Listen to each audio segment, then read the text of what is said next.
140 కులాలను ఆదుకునే బాధ్యత తెలుగుదేశం పార్టీదని వెనుకబడిన వర్గాలకు హామీ ఇస్తున్నా. మన రాజంపేటలో ఎక్కువ ముస్లింలు ఉన్నారు. నేను ముస్లిం సోదరులు ఒకటే కోరుతున్నా, మత సామరస్యాన్ని కాపాడిన పార్టీ తెలుగుదేశం పార్టీ. షాదీ ఖానాలు కట్టిన పార్టీ తెలుగుదేశం పార్టీ. అదే మరి రంజాన్ తోఫా ఇచ్చిన పార్టీ తెలుగుదేశం పార్టీకి. ఇమాములకి మౌజములకి ఆంధ్రోరింపించిన పార్టీ తెలుగుదేశం పార్టీ. విదేశ విద్య ఇచ్చిన పార్టీ తెలుగుదేశం పార్టీ. ఈరోజు వస్తున్నాయని మిమ్మల్ని అడుగుతున్నా మైనారిటీ సోదరుల్ని. ఒక్క కార్యక్రమం లేదు. మళ్ళీ ఒకటి హామీ ఇస్తున్నా, సబ్ ప్లాన్ పెడతాం.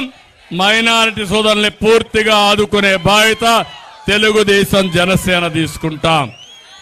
ఎస్సీలకు న్యాయం చేస్తాం, ఎస్టీలకు న్యాయం చేస్తాం. సమాజంలో పేదరికాన్ని నిర్మూలించే కార్యక్రమానికి శ్రీకారం చుడతాం. జగన్మోహన్ రెడ్డి చేసేది 10 రూపాయలు ఇచ్చి 100 రూపాయలు దోచేసుకోవడం. నేను చేయబోయేది సంపద సృష్టించి 15 రూపాయలు మీకిచ్చి ఆ 15 రూపాయలతో 100 రూపాయలు ఆదాయం పెంచే మార్గం, 100 నుంచి 1000 రూపాయలు పెంచే మార్గం, 1000 నుంచి 10,000 చేసే మార్గం తెలిసిన వ్యక్తి నేను. అదే సంపద సృష్టి, అదే పేదరిక నిర్మూలన అని చెప్పి కూడా నేను మీకు తెలియజేస్తున్నా. దీనికి మీరు సిద్ధంగా ఉండాలి. ఇవన్నీ ఒక ఎత్తు అయితే, ఈ రాష్ట్రంలో టమాటా రైతులు ఏ తమ్ముళ్ళు బాగుపడ్డారా? మీరు పీలేరంటే మనకు గుర్తొచ్చేది టమాటా రైతులు. మదనపల్లి, తంబళ్లపల్లి, పీలేరు ఇవన్నీ కూడా టమాటా రైతాంగం ఎక్కువ ఉంటారు, ఎక్కువ పండిస్తారు. ఒకప్పుడు 100 రూపాయలు అమ్ముతుంది, ఒక్కొక్కప్పుడు రూపాయి కూడా అమ్మదు. నేను ఒకటే చెప్తున్నా మీ అందరికీ, గిట్టుబాటు ధర ఇప్పిస్తా, రైతును రాజుగా చేసే బాధ్యత తీసుకుంటా. మళ్ళీ హామీ ఇస్తున్నా, అవసరమైతే కోల్డ్ స్టోరేజ్ పెడతాం, టమోటో ప్రాసెసింగ్ యూనిట్స్ పెడతాం. టమోటా రైతుని పూర్తిగా ఆదుకునే బాధ్యత తెలుగుదేశం పార్టీ తీసుకుంటామని చెప్పి తెలియజేస్తున్నా. ప్రతి ఒక్క రైతుకి 20,000 రూపాయలు అన్నదాత కింద ఇచ్చి రైతును ఆదుకునే బాధ్యత నాది. మళ్ళా డ్రిప్ ఇరిగేషన్ ఇస్తాం, మళ్ళీ దీనికి ప్రాధాన్యత పెడతాం. రాయలసీమలో హార్టికల్చర్ అభివృద్ధి చేసి ప్రపంచానికి కేంద్రంగా చేసే బాధ్యత తెలుగుదేశం పార్టీదని చెప్పి నేను మీకు తెలియజేస్తున్నా. తమలో ఇవన్నీ ఒక ఎత్తు అయితే,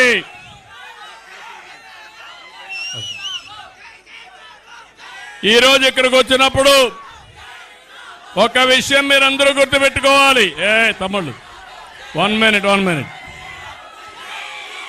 ఈరోజు ఒక విషయం గుర్తుపెట్టుకోవాలి. ఈరోజు మంత్రులు ఉన్నారు. ఎవడైనా మంచి మంత్రి ఉన్నాడా తమ్ముళ్ళు? మంత్రి అంటే విలువలు ఉండేవాళ్ళు ఎవరైనా ఉన్నారా అని మిమ్మల్ని అడుగుతున్నా.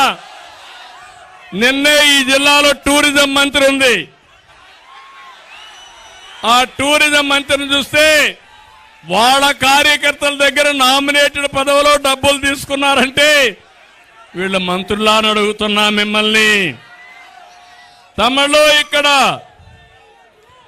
పాపాల పెద్దిరెడ్డి ఉన్నాడు. ఆయన పేరేంటి?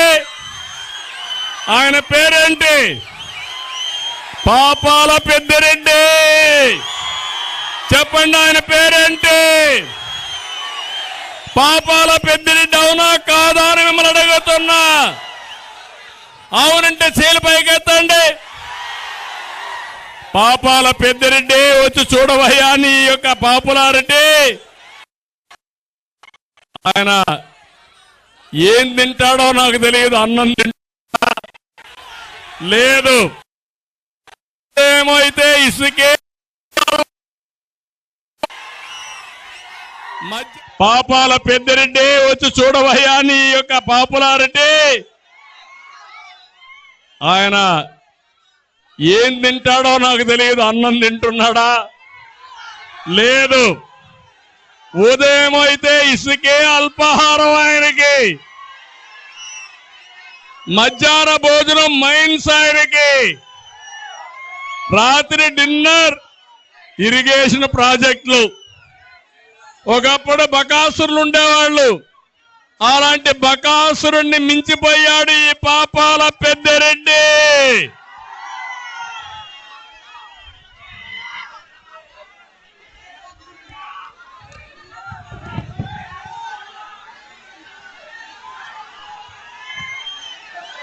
నేను అడుగుతున్నా, తమ్ముళ్ళు పుంగనూరులో ఈసారి గెలుస్తాడా? గెలిపిస్తారా నేను అడుగుతున్నా. ఇలాంటి దుర్మార్గులు రాజకీయానికి అర్హులా అని మిమ్మల్ని అడుగుతున్నా. వయసు పెరిగింది కానీ బుద్ధి మాత్రం పెరగల. కుప్పానికి వెళ్ళాడు, కుప్పంలో గెలుస్తాడంట. నేను చెప్తున్నా, పుంగనూరులోని నీ రంగు మారింది. పుంగనూరులో గెలిచే పార్టీ తెలుగుదేశం పార్టీ. నా దయాదాక్షిణ్యాల వల్ల గెలిచావు గాని ఇప్పుడు చూపిస్తా నా తడాక ఏంటో, నిన్ను ఎక్కడ పెట్టాలో పెట్టి చూపిస్తావని మరొక్కసారి హెచ్చరిస్తున్నా. పోలీసులను అడ్డు పెట్టుకుని సెకండ్ రాజకీయాలు చేసే ఈ నాయకుడు ఒక నాయకుడు ఆ తమ్ముళ్ళు అని మిమ్మల్ని అడుగుతున్నా. కాలేజీకి వెళ్లే విద్యార్థులు, మైక్ మైక్ దిగండి మమ్మీ, దిగండి, మీరు దిగాల. తమ్ముడు దిగేమా, దిగే, మైక్ వినపడలేదు, దిగండి. నువ్వే దిగాల, దిగాలి. ఎన్నికరండి, మీరంతా ఎన్నికరండి. నేను ఒకటే చెప్తున్నా, మొన్నే అంగళ్ళు కేసులు పెట్టారా లేదా తమ్ముళ్ళు మన మీద? ఏం జరిగింది అంగళ్ళలో? మనం ఏమైనా దాడి చేశామా అని మిమ్మల్ని అడుగుతున్నా. చేశాము మన దాడి. దారిలో వస్తున్నాం.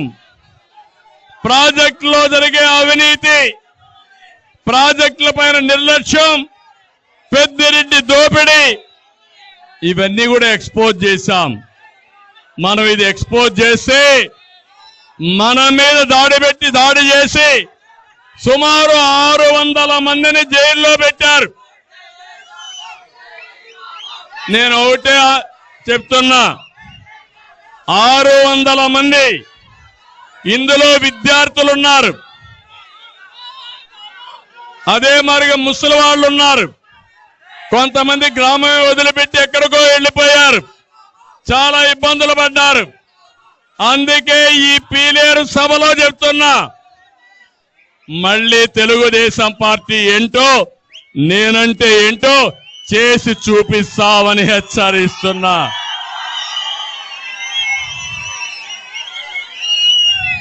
పాపాల పెద్దిరెడ్డి రాసి పెట్టుకో. ఈ రోజు ఉంది, రేపుంది, ఎల్లుండుంది. నువ్వు పోలీసులు లేకుండా ఇంట్లో నుంచి కూడా బయట రాలేవు. మాకు ప్రజాబలం ఉంది. రేపు ఎన్నికల్లో నీకు అధికారం ఉండదు, నీ దగ్గర బలం ఉండదు, కానీ నువ్వు చేసిన తప్పులకి నిన్ను శిక్షించే బాధ్యత తెలుగుదేశం పార్టీదని చెప్పి కూడా నేను మీకు తెలియజేస్తున్నా.